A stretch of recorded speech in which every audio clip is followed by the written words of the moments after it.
అందరికీ నమస్కారం. డిసెంబర్ 15, 16, 17 తేదీల్లో చౌటుప్పల్లో సిపిఎం యాదాద్రి భువనగిరి జిల్లా మహాసభల సందర్భంగా జనజాతర బహిరంగ సభ డిసెంబర్ 15న నిర్వహించడం జరుగుతూ ఉన్నది. ఈ బహిరంగ సభలు జిల్లా వ్యాప్తంగా ఉన్న రైతు, కూలీ, కార్మికులు, వ్యవసాయ కూలీలు, మహిళలు, విద్యార్థులు, యువజనులు పెద్ద ఎత్తున పాల్గొని జయప్రదం చేయాల్సిందిగా విజ్ఞప్తి చేస్తా ఉన్నాం.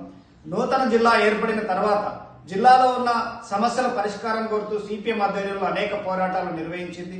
జిల్లాలో జరిగిన కుల దురహంకార హత్యలపైన కానీ, జిల్లాకు సంబంధించిన మూసి ప్రక్షాళన చేయాలని చెప్పి, మూసి ప్రత్యామ్నాయ జలాలని జిల్లా ప్రజలకు అందించాలని చెప్పి పోరాటం నిర్వహించింది.